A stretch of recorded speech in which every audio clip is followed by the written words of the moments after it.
They say victors write history, but some chapters slip into shadow. What if one of humanity's greatest empires lives mostly in ruins and memory?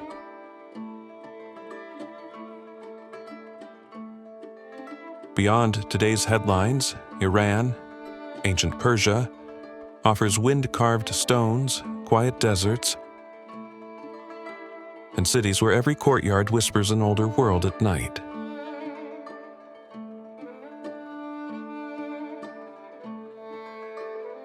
They were once hailed as the King of Kings, a civilization so colossal, it didn't just occupy the map, it defined it. At its heart lay Persepolis. Not east, not west. The center. But somewhere along the way, the pages turned, and the silence grew. Why? Maybe the truth was too heavy for history books written by outsiders. So, forget the headlines. Erase the stereotypes. This isn't the Iran you think you know. This is the empire the world forgot. And to feel its heartbeat, we plunge straight into the chaos. Tehran. A sprawling beast of 9 million souls, pinned against the towering Alborz Mountains. It is a city of radical contradictions. Look north, snow-capped peaks. Look south, arid, burning plains. Where ancient bazaars fight for space with glass monoliths. It is loud. It is relentless. A city constantly rewriting its future, without ever letting go of its past.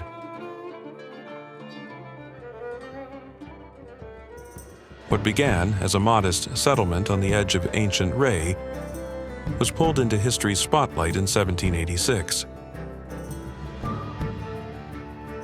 When Aga Muhammad Khan of the Qajar dynasty chose Tehran as his capital. Since then, the city has grown into Iran's political, cultural, and economic engine. Iran was the most striking example. The mullahs under the Ayatollah Khomeini. An urban paradox where glass and steel rise beside older courtyards and brickwork. And where every district carries a different chapter. Imperial ceremony, revolution, reinvention. One of Tehran's most iconic landmarks is Yazd Tower, built in 1971. Designed by Hossein Amanat, and shaped by a deliberate blend of Iranian architectural heritage and modern curves.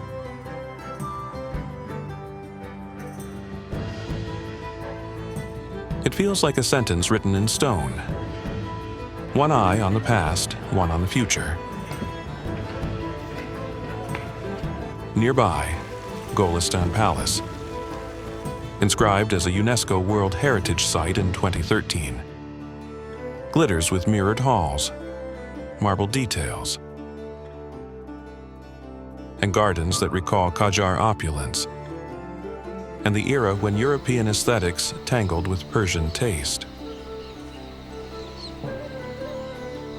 Farther north, the Sadabad and Niavaran palace complexes now operate as museums.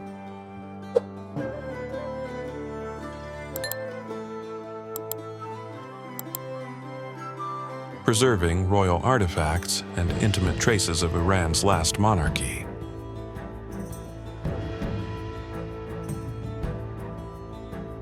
And then there's the Grand Bazaar, centuries old, still loud, still alive.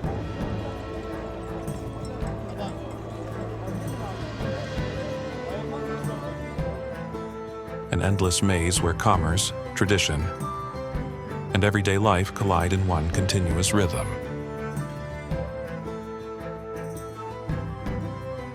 Highways now slice through layers of history. Mosques stand near contemporary galleries. Cafes, fashion boutiques, and tech startups push forward in neighborhoods like Tajrish and Vanak. Tehran is a city of memory and momentum, where the past breathes softly even as the future runs.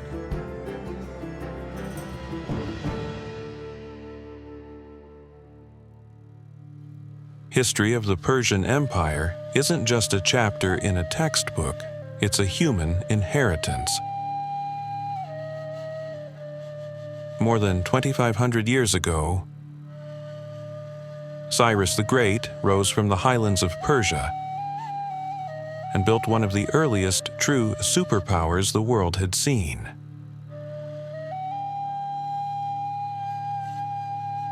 Stretching from Egypt and the eastern Mediterranean across Mesopotamia and Central Asia toward the Indus. What made it remarkable wasn't only scale, but the way it governed. A multi-peoples empire that often preserved local religions and customs through a satrapy system instead of erasing them. The Cyrus cylinder, created after the conquest of Babylon and buried as a foundation deposit, still gets invoked today in debates about justice and rights, even as scholars argue over how modern that label really is. To feel the heart of that empire, step into the places where ideology became architecture. Persepolis, founded by Darius, there wasn't just a capital. It was a ceremonial stage built for empire-scale symbolism, diplomacy, and awe. Many scholars and cultural histories connect the site to New Year gatherings, when delegations would arrive bearing gifts. Whatever the exact ritual calendar, the reliefs make one thing loud and clear. The empire wanted to be seen as ordered, diverse, and united, not merely violent. Even in ruin, it feels like power expressed through design rather than terror. Pasargadae is the counterpoint. Cyrus's first dynastic capital, and the resting place attributed to him. A simple stone tomb under open sky, almost stubbornly plain for a man who changed the map. Then comes Nakshi Rostam, where 4 Achaemenid kings are carved high into the cliff, Darius the Mag, and likely Xerxes I, Artaxerxes I, and Darius II, while later Sasanian reliefs thunder below, including Shapur-the-Heim's triumph scene over Rome. 2 dynasties, 1 wall of stone, faith, authority, and permanence chiseled into a mountain. Heat, heat.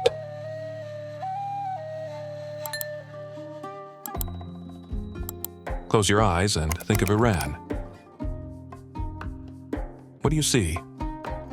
Endless sand? Burning sun? Dry, cracked earth? Wrong. Welcome to the northern coast. The alien world of Gilan and Mazandaran. Here, the map doesn't turn yellow, it explodes into green. Between the mist-shrouded Alborz Mountains and the dark pulse of the Caspian Sea, the land doesn't just survive, it breathes. It's humid. It's lush. It's the Iran that nobody told you about. Life here moves to a different rhythm. Not the ticking of a clock, but the falling of rain. Tea plantations spilling down the hills like waterfalls of emerald. Citrus orchards glowing in the mist. Villages here don't just farm the land, they listen to it. But step beyond the farms, and the silence gets heavier. The Hyrcanian forests, ancient, temperate. A UNESCO treasure chest that hides ghosts. The Persian leopard. You won't see him, but he sees you. The ultimate phantom of the undergrowth. Maybe 1,000 left. Maybe less. But in this green fortress, they represent something more than a statistic. They are the spirit of the wild. Look up. The sky here is a corridor for the weary travelers, storks, heron, flamingos. But among them is a legend, a single Siberian crane named Omid, Persian for hope. He is the last of his western line, returning year after year alone to the wetlands of Feri Dunkanar. One bird, carrying the weight of an entire migration route on his wings. A living thread that refuses to snap. And below him, in the dark waters, the Caspian seals are fighting their own war.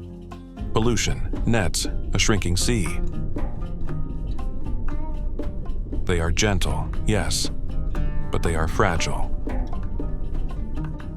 This isn't just a travel destination. It is a sanctuary. A green lung breathing beside a sea that remembers everything. Radiant, ancient, and desperately alive.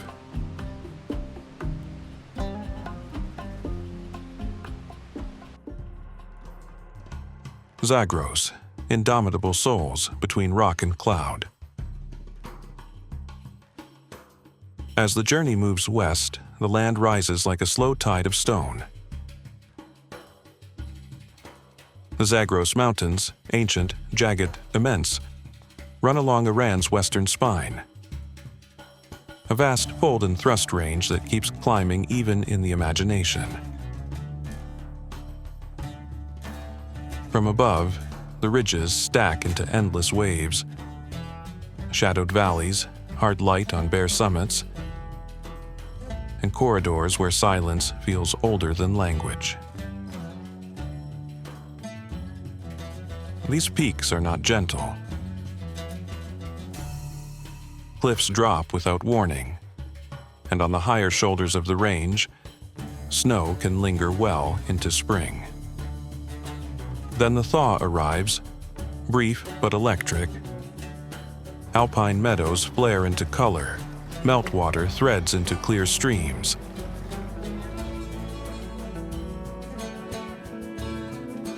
And the mountains remember how to sing for a moment before the dry season returns.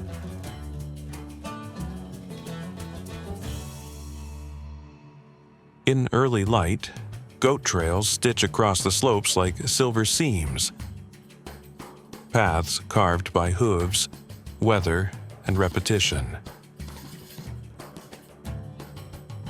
Life here doesn't settle so much as it moves in patterns. For centuries, pastoralist communities have practiced seasonal migration across the Zagros, climbing toward summer pastures and descending toward winter grazing in rhythms older than borders. Among the best known are the Bakhtiari and the Qashqai, whose migrations carry tents, herds, and entire households across these heights. From a distance, their dark shelters look like ink dropped on the highlands. black tents traditionally woven from goat hair, built to breathe with the seasons. The cliffs belong to another master of balance. The wild goat, often called the Bezor ibex, native to the Zagros. Built for ledges that don't forgive mistakes. It's easy to see why stories gather around an animal that seems to step between gravity and air. Some local tales speak of cliff-leaping goats as messengers between worlds, appearing at dusk in a strip of gold as if listening for a hidden pass of light. Treat that as folklore, but the awe is real. Overhead, birds of prey cut the sky. Golden eagles, recorded and studied in parts of the central Zagros, ride thermals with a calm that looks ancient, as if the mountains themselves are thinking through wings. And at night, far from the trails, the striped hyena slips into the open, solitary, elusive, mostly a scavenger, threaded through regional folklore and often misunderstood. Some say its call is the mountain's own voice, lonely, echoing, impossible to locate. Yet, even this wildness is vulnerable. Roads, fences, and development can fracture migration routes and shrink the quiet spaces that made these rhythms possible. Winters bite hard, springs shift, and what endured for millennia now carries a new undertone: change. The Zagros remains, raw and alive, but not frozen in time. Here, time doesn't just pass. It returns, like wind, like hooves, like a line from a poem the stone refuses to forget.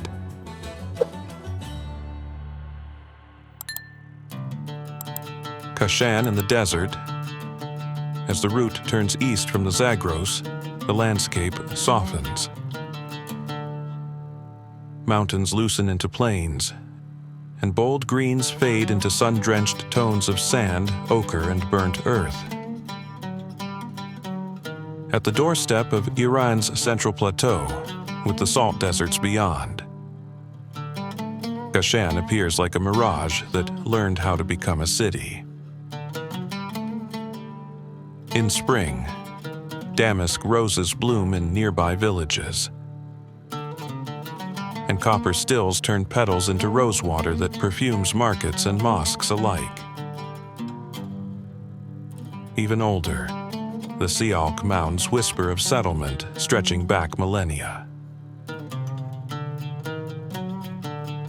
Behind mud brick walls and shaded courtyards, the air still carries the hush of refinement. Kashan is famous for aristocratic mansions built for heat. Beauty with survival stitched into every detail. The Tabatabai house, built in the Qajar era, glows with delicate stucco, jewel-toned stained glass, and tall wind catchers that pull desert air into cool rooms below. Architecture that doesn't fight nature, it negotiates. Nearby, the Finn garden feels like a poem written in water. Channels murmuring between cypress trees, symmetry holding the outside world at bay. Yet this paradise holds a bruise. Amir Kabir, the reforming statesman of the Qajar court, was assassinated here in the Finn bathhouse in 1852. And beyond the city, pressed against desert slopes, sits Abyaneh, its red clay houses stacked along the hillside like memory refusing to move on. In this quiet corner of Iran, history isn't sealed in museums. It walks the alleys, lingers in the wind, and smiles back from faces carved gently by sun.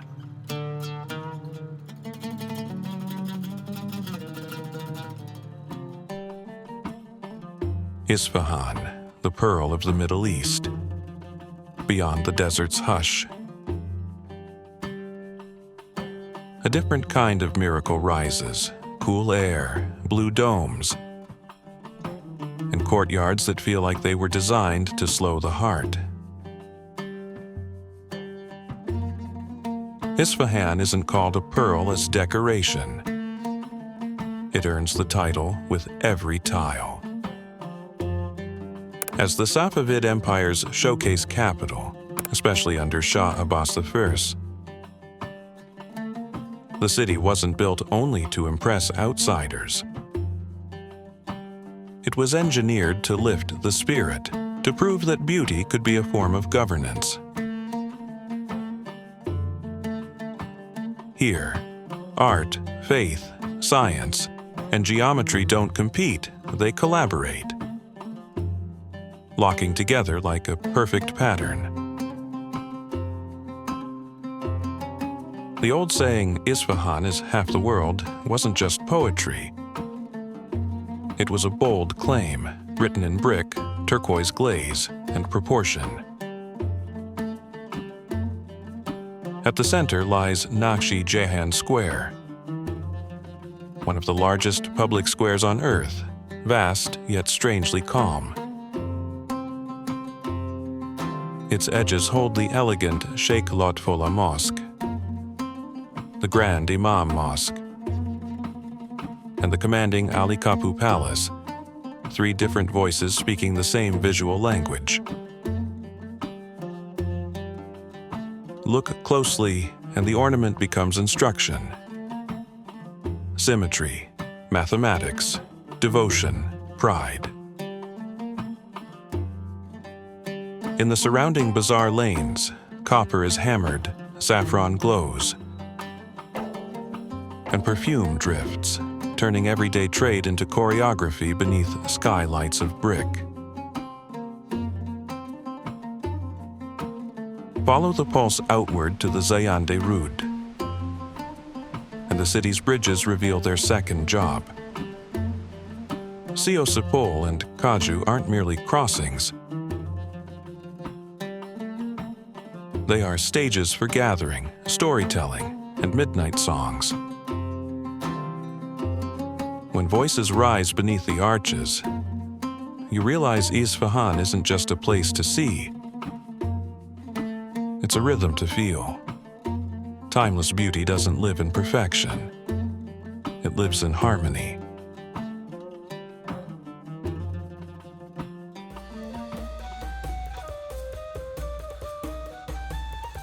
Yazd, the desert city, is a mirage that refuses to vanish. An earthen wonder rising from Iran's central plateau. Ringed by the emptiness of Dashti Kavir and Dashti Lut.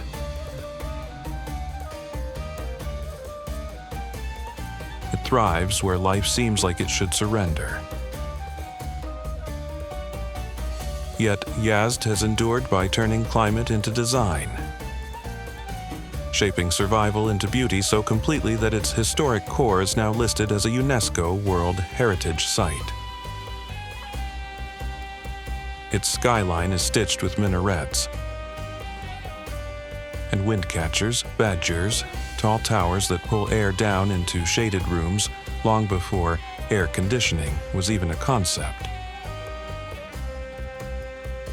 Paired with qanats, thick adobe walls, they prove the desert can be negotiated.